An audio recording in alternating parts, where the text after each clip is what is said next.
உலகெங்கிலும் உள்ள எனது அன்பு தமிழ் சகோதர சகோதரிகளுக்கு வணக்கம்.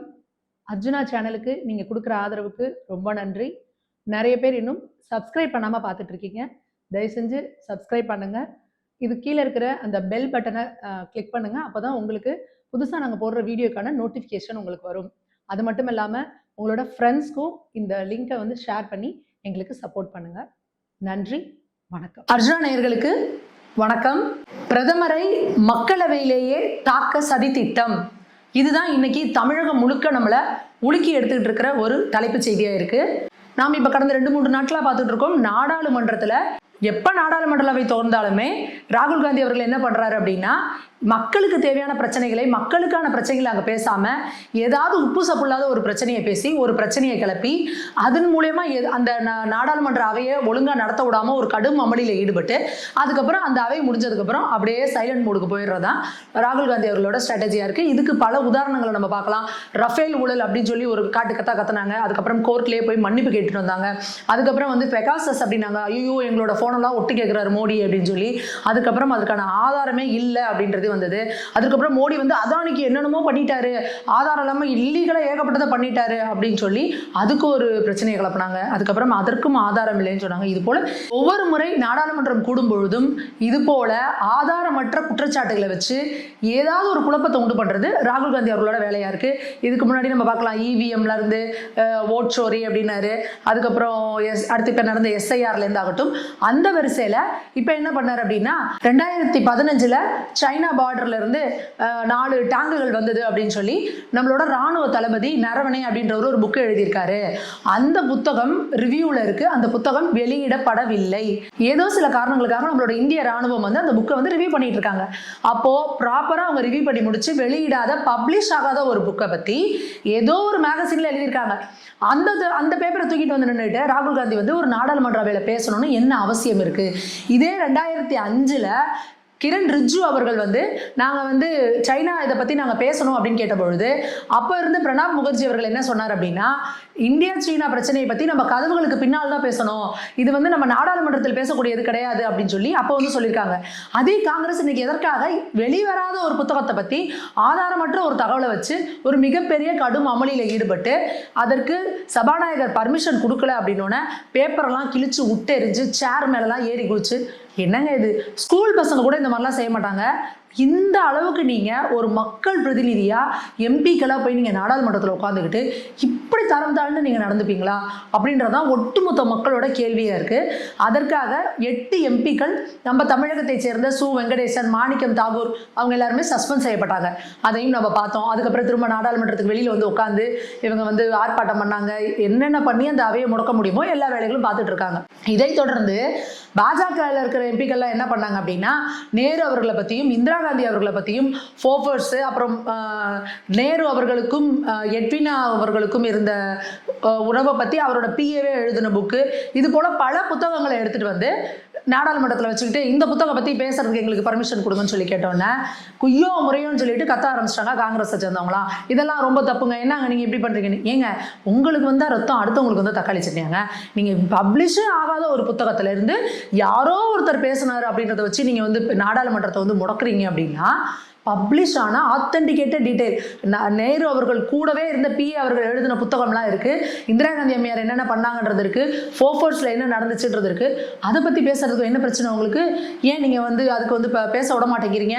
இது போல தொடர்ந்து நடந்துகிட்டே இருக்கு 2-3 நாட்களா. அதுக்கப்புறம் இவங்க என்ன பண்றாங்க அப்படின்னா, மோடி அவர்கள் பாருங்க அவைக்கே வரல, அவர் வந்து இந்த மாதிரி வந்து பதிலே கொடுக்கல அப்படின்லாம் வந்து இது பண்ணாங்க. அதற்கு சபாநாயகர் ஓம் பிர்லா அவர்கள் ஒரு தகவலை வெளியிட்டிருக்கிறாரு. என்ன தகவல் அப்படின்னா, மக்களவை வரலாற்றில் இதுவரை இல்லாத சம்பவத்திற்கு திட்டமிட்டனர் அப்படின்னு சொல்லியிருக்காரு. இவர் சொன்ன இந்த ஸ்டேட்மெண்ட்ங்கிறது நம்ம சாமானியமா ஒரு சாதாரணமா கடந்து போயிட முடியாது. மிகப்பெரிய ஒரு சதி திட்டம் அதுக்கு வந்து திட்டமிட்டிருக்காங்க. பிரதமர் அவர்களோட இருக்கையை வந்து பெண் எம்பிக்கள், காங்கிரஸ் பெண் எம்பிக்கள், அதில் தமிழகத்தை சேர்ந்த ஜோதிமணி, சுதா அவங்களும் இருந்திருக்காங்க. எல்லாரும் சேர்ந்து அந்த இடத்த கேரோ பண்ணி பிரதமர் வரும்பொழுது அவரை வந்து ஏதோ இழிவுபடுத்துவதற்கோ இல்லை அவரை தாக்குவதற்கோ திட்டமிட்டிருக்காங்க. அது வந்து எனக்கு தெரிஞ்சதுனால நான் வந்து பிரதமர் வர வேணான்னு தடுத்துட்டேன் அப்படின்னு சொல்லி சபாநாயகர் அவர்கள் சொல்லியிருக்காரு. இந்த செய்தியை கேட்குற ஒவ்வொரு இந்திய குடிமகனுக்கும் என்ன மாதிரியான மனநிலையில் இருப்போம்?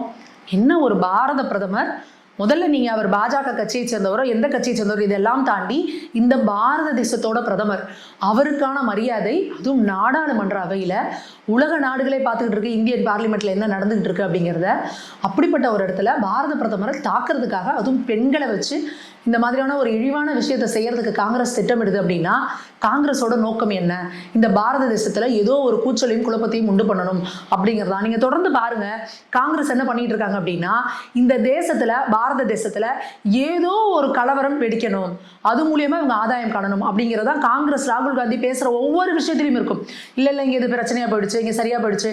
இளைஞர்கள் கிட்ட போயிட்டு எப்படி நேபாளில் வந்து ஒரு புரட்சி வந்ததோ அது போல இங்க வந்து ஜென்சி கிட்ஸ்லாம் வந்து ஒரு புரட்சி வரணும், அப்பதான் இங்க மாற்றம் வரும் அப்படின்ற மாதிரி பேசுறது, இதெல்லாம் வந்து எதை நோக்கி போயிட்டு இருக்கு அப்படின்னா, இவங்களால நேர்மையான முறையில இந்த பாஜகவை வீழ்த்த முடியாது. ஏன்னா அவங்க தொடர்ந்து நல்லாட்சி கொடுத்துட்டு இருக்கிறாங்க, மக்கள் அவங்க ஆட்சியை விரும்புறாங்க. 2 முறை முடித்து 3வது முறை அவர் தான் பாரத பிரதமராக வந்திருக்காரு. அது மட்டும் இல்லாமல் இந்தியாவில் பல மாநிலங்கள்ல தொடர்ந்து 2ஆம் முறையும் 3ஆம் முறையும் பாஜக கட்சி தான் ஜெயிச்சிட்டு இருக்கு. அதற்கு காரணம் மக்கள் அந்த கட்சியின் மேல வச்சிருக்க நம்பிக்கை, அவர்கள் குடிக்கக்கூடிய நல்ல ஆட்சி, நலத்திட்டங்கள். அப்போ நீங்கள் என்ன பண்ணணும் அப்படின்னா, மோடி அவர்களே அதுக்கு சொல்லிட்டாரு, நீ என்னை ஜெயிக்கணும் அப்படின்னா என்னையை விட நீ தேசப்பற்று இருக்க ஒருத்தனை காட்டு, நானே தோத்துறேன் அப்படிங்கிறாரு. ஆனால் நீங்கள் அதை செய்ய தயாரா இல்லை. காங்கிரஸ் என்னைக்குங்க தேசப்பற்றோடு இருந்திருக்கு? எப்போ சுதந்திர போராட்ட தியாகிகள்லாம் வந்து சுதந்திரம் கிடைச்ச உடனே காங்கிரஸை விட்டு வெளியே போயிட்டாங்க. காந்தி அவர்களே என்ன சொல்லியிருக்காருன்னா, தயவு செஞ்சு காங்கிரஸை கலைச்சிருங்கன்னு சொன்னார். தமிழகத்தில் நம்ம காமராஜர் அவர்களும் அந்த இந்திய தேசிய காங்கிரஸ் வந்து கலைச்சிட்டு அவரை தனியாக இது பண்ணார். அதுக்கப்புறம் இந்திரா காங்கிரஸ்ன்றது தான் ஆச்சு. நம்ம அந்த வரலாறெல்லாம் எடுத்து பார்க்கணும். அப்போ காங்கிரஸ் கட்சி எப்பொழுதுமே இந்த தேச மக்களுக்கும் இந்த தேசத்துக்கும் எதிரான ஒரு ஆட்சியை தான் எப்போவுமே நடத்திட்டு இருக்கிறாங்கன்றதையும் நம்ம பார்த்துட்டு இருக்கோம். இப்போ நீங்கள் யோசிச்சு பாருங்க, இந்த சம்பவம் ஏதோ ஒரு சிறு கவனக்குறைவில் பாரத பிரதமர் அங்கே உள்ள வரும்பொழுது இந்த பெண் எம்பிக்கள் அவரை ஏதோ இழிவுபடுத்தியிருந்தாலோ இல்லை தாக்கியிருந்தாலோ இல்லை ஏதோ ஒரு வகையில் ஒரு அவமானகரமான ஒரு செயலை அவருக்கு செஞ்சிருந்தாலோ என்ன ஆயிருக்கும்? பாரத தேசம் முழுக்க பற்றி எரிஞ்சிருக்குமா இல்லையா? எத்தனை பேர் வந்து இதுக்கு எதிர்த்து குரல் கொடுத்துருப்பாங்க, ஒரு கலவரம் நடந்திருக்கும், ஒரு போராட்டம் நடந்திருக்கும், அதுக்கு இவங்க பதில் கொடுக்கறதுன்னு இந்த பாரத தேசத்தை அமைதி இல்லாமல் கலவர பூமியாக்கணும் அப்படிங்கிறது தான் இந்த காங்கிரஸோட சதி திட்டம். நீங்கள் நல்லா கவனித்து பார்க்கணும், பல வெளிநாட்டு சதியும் இதில் இருக்குது. இந்த பாரத தேசம் ஏன் இன்னும் இப்படி அமைதியான பூமியாக இருக்குது? ஏன்னா இத்தனை கோடி பேர் இருக்கான், இத்தனை லாங்குவேஜ் பேசுகிறவன் இருக்கான், இத்தனை ரிலீஜியனில் சேர்ந்தவன் இருக்கான், ஆனால் எப்படி இவனுங்க இப்படி ஒத்துமையாக இருக்கானுங்க அப்படிங்கிறது தான் அந்நிய நாடுகள் நம்ம மேலே வச்சிருக்கிற பெரியதாக இருக்குது. அது மட்டும் இல்லாமல் பாரத பிரதமர் மோடி அவர்களோட தலைமையில் உலக பொருளாதாரத்தில் மிகப்பெரிய அளவுக்கு ஒரு பவர்ஃபுல் எக்கானமியாக, ஒரு பவர்ஃபுல் நேஷனாக இன்றைக்கி வந்து இந்தியா வளர்ந்துக்கிட்டு இருக்கு. அது பல வளர்ந்த நாடுகளுக்கு பிடிக்கலை. நான் தான் சட்டாம்புள்ள அப்படின்னு சொல்லி இன்னைக்கு அண்ணாவித்தனம் பண்ணிட்டு இருந்த பலர் இன்னைக்கு மோடி அவர்கள் ஒரு பெரிய டால் லீடராக ஒரு பாரத தேசத்தை சேர்ந்தவர் வளர்றது பல உலக நாடுகளுக்கு பிடிக்காமல் இங்கே நிறைய சதிகளை பண்ணிக்கிட்டு இருக்கிறாங்க. அப்போ அதுக்கு நாம் பாரத தேசத்தில் இருக்கவங்களும் விழிப்புணர்வோடு இருக்கணும். எந்த நேரத்துலையும் எப்போவுமே நம்ம ஒரு உணர்ச்சி வசப்பட்டு எதையும் ஒன்று செஞ்சிடாம இதுக்கு பின்னாடி என்ன இருக்குது, ஒரு நியூஸை பார்த்தா உடனே அதை 1000 பேருக்கு ஷேர் பண்ணி விடாம உண்மையாலுமே இந்த நியூஸ் உண்மைதானா, இது கரெக்டாக இருக்குமா, இதோட உண்மைத்தன்மை என்ன அப்படின்னு தெரிஞ்சுக்க வேண்டிய கட்டாயம் நம்மளோட ஒவ்வொரு குடிமகனுக்கும் இருக்கு. ஒரு சின்ன நெருப்பு தான் ஒரு காட்டையே எரிச்சு சாம்பலாக்கிடும். அதனால நாம் அனுப்பக்கூடிய ஒரு சிறு மெசேஜோ சின்ன தவறான தகவலோ கூட ஒரு மிகப்பெரிய இம்பாக்டை சொசைட்டியில் ஏற்படுத்தும். அப்போ அந்த மாதிரியான ஒரு பெரிய இம்பாக்டை ஏற்படுத்துறதுக்கு தான் இன்னைக்கு காங்கிரஸ் முயற்சி பண்ணிட்டு இருக்கு. அதுக்கு ஒருபோதும் நாம் வந்து இடம் கொடுத்துடக்கூடாது. இதில் தமிழகத்தை சேர்ந்த 2 பெண் எம்பிக்களும் இருக்காங்க அப்படிங்கிறது வந்து நம்ம தமிழகத்துக்கே மிகப்பெரிய அவமானம், தலைக்குனிவு. தமிழகம் எப்பவும் வந்து பெண்களை போற்றும் பூமி. தமிழக பெண்கள் எல்லாருமே வந்து சுதந்திர போராட்டத்திலையும் ஆகட்டும் அரசியல்லையும் ஆகட்டும் தமிழக பெண்களோட பங்கு அப்படிங்கிறது வந்து ஒரு அறிவார்ந்த பெண்களா, ஒரு அறிவார்ந்த மக்களா வந்து தங்களை வந்து நிரூபிச்சிருக்காங்க. அந்த இடத்துல போய் இவங்க ஜோதிமணி, சுதா அவர்கள்லாம் வந்து தமிழகத்துக்கு ஒரு அவமானத்தையும் ஒரு தலைகுனிவையும் ஏற்படுத்தியிருக்காங்க அப்படிங்கிறதும் நமக்கு ஒரு வெட்கக்கேடான விஷயமா இருக்கு. இதுக்கு கடுமையான கண்டனங்களை தெரிவிச்சுக்கிறோம். இவங்க ஜோதிமணி, சுதா அவர்கள் உள்ளிட்டோருக்கு மேல வந்து புகாரை வந்து பதிவு பண்ணியிருக்காங்க அப்படிங்கிறதையும் நம்ம வந்து பார்க்குறோம். தேசம் ஒரு கடுமையான காலகட்டத்தில் இருக்குது.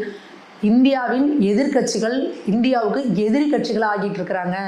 இங்கே ஒரு விஷயத்தை நம்ம புரிஞ்சுக்கணும். நீங்கள் பாஜகங்கிற எதிர்க்கட்சியை எதிர்த்து பேசலாம், ஆனால் நீங்கள் தேசத்தை எதிர்த்து பேசுகிறீங்க. அதை நீங்கள் புரிஞ்சுக்கணும். மக்கள் உங்களை கவனிச்சுக்கிட்டு இருக்காங்க. இங்கே தேசத்தை விட பெரியவர்கள் யாரும் கிடையாது. தேசத்தின் பாதுகாப்பை விட பெரிய விஷயம் இங்கே எதுவுமே கிடையாது. இந்த தேசம் நல்லா இருந்தால் தான் நாம் நல்லா இருக்க முடியும். அப்போது தேச நலன்லையும் தேச பாதுகாப்புலையும் தொடர்ந்து காங்கிரஸ் விளையாடிக்கிட்டே இருக்கிறாங்க. அதை ஒரு கேள்விக்குறியாக்கிட்டு இருக்காங்க, கேலி குத்தாக்கிட்டு இருக்காங்க.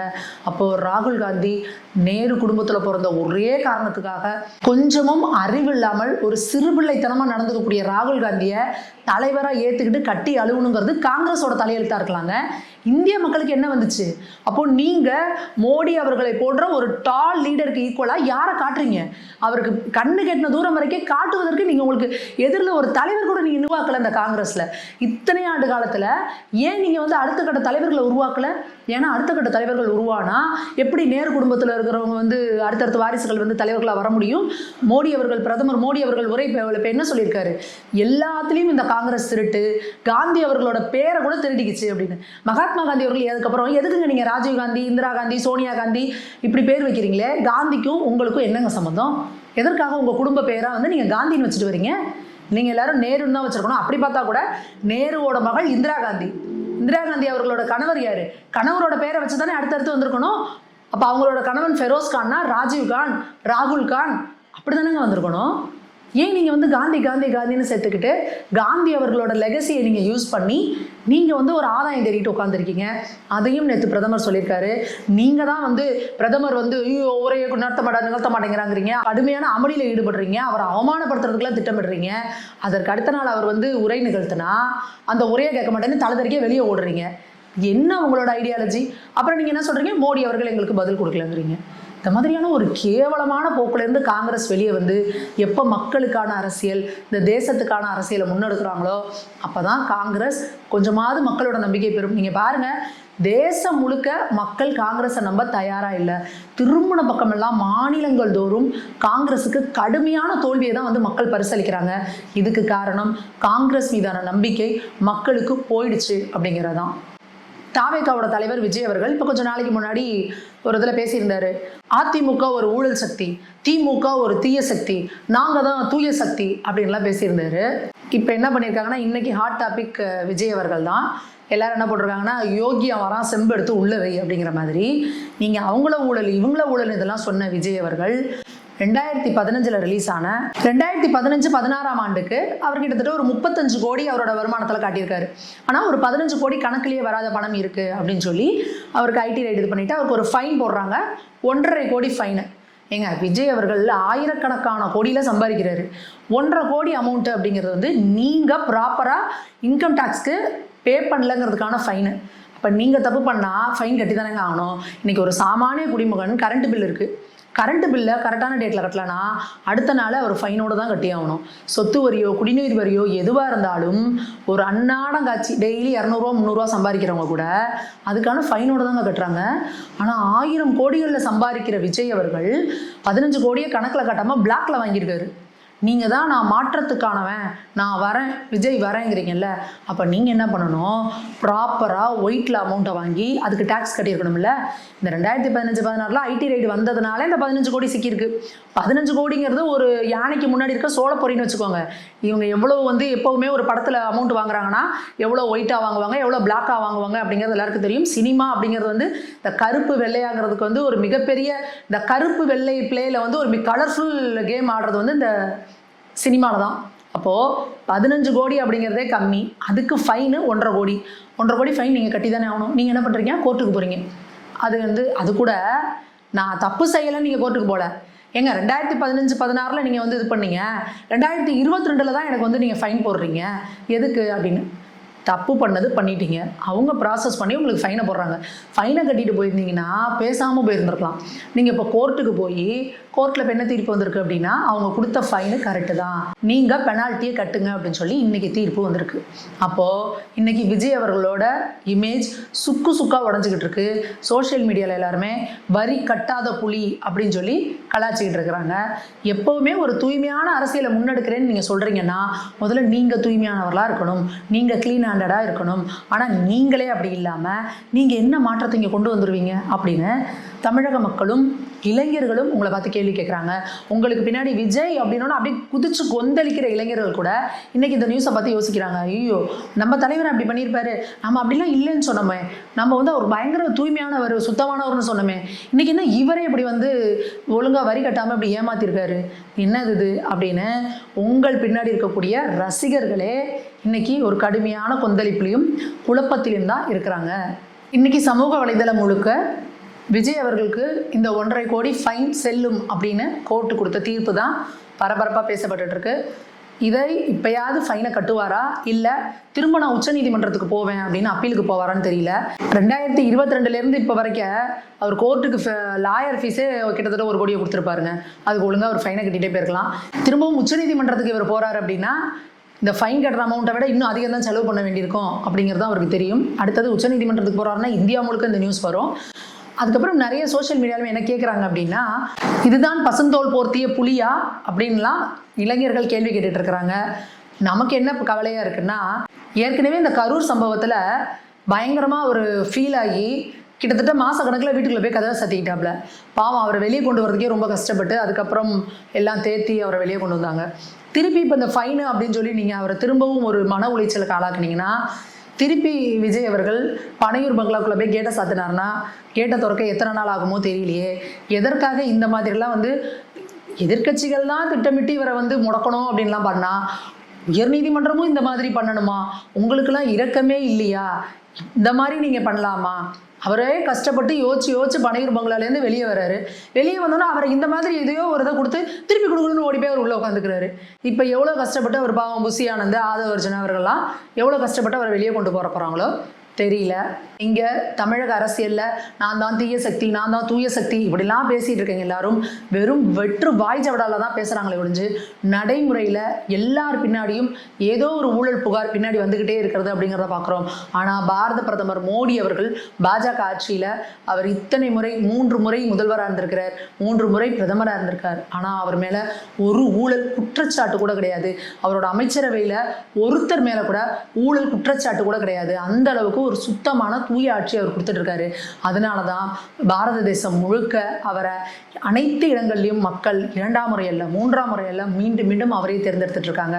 இங்கே தமிழகத்திலையும் இந்த திராவிட மாடலுக்கு என்ன பயம் அப்படின்னா, ஒரு முறை பாஜக இங்கே வந்துட்டாங்கன்னா, ஒரு நல்லாட்சியை கொடுத்துட்டாங்கன்னா மக்கள் திரும்ப அவங்கள தாண்டி வேற யாரையுமே செலக்ட் பண்ண மாட்டாங்கன்ற மிகப்பெரிய பயமும் அச்சமும் தான் இந்த திராவிட மாடல் என்ன பண்ணுது அப்படின்னா, பாஜகவில் இருக்கவங்களுக்கு மேலே அவதூறு பரப்பணுமோ அத்தனையும் பரப்பி மக்கள்கிட்ட என்னென்னலாம் பாஜக பற்றி நெகட்டிவாக சொல்லணுமோ அத்தனையும் சொல்லி ஒரு மிகப்பெரிய பயத்திலையும் அச்சுறுத்தலையும் மக்களை வச்சு மிரட்டி அவங்கள ஒரு மன உளைச்சலுக்கு ஆளாக்கி தான் ஓட்டு வாங்குறாங்களே ஒழிஞ்சு, நான் உங்களுக்கு இந்த நல்லதெல்லாம் பண்ணுறேன், நான் உங்களுக்கு இந்த நலத்திட்டங்கள்லாம் பண்ணியிருக்கேன் அப்படின்னு சொல்லி இந்த திமுகவுக்கு ஓட்டு கேட்க எதுவுமே இல்லை அப்படிங்கிறத தமிழக மக்கள் கவனிச்சுக்கணும். அப்போது ஒரு தூய்மையான அரசியலை நீங்கள் முன்னெடுக்கணும் அப்படின்னா தூய்மையான அரசியல்வாதிகளுக்கு தயவு செஞ்சு ஓட்டு போடுங்க. அதுதான் நீங்கள் இந்த மக்களாட்சியை பாதுகாக்கிறதுக்கான உண்மையான முக்கியமான படியாக இருக்கும். தொடர்ந்து இணைந்திருங்கள் அர்ஜுனாவுடன். நன்றி, வணக்கம்.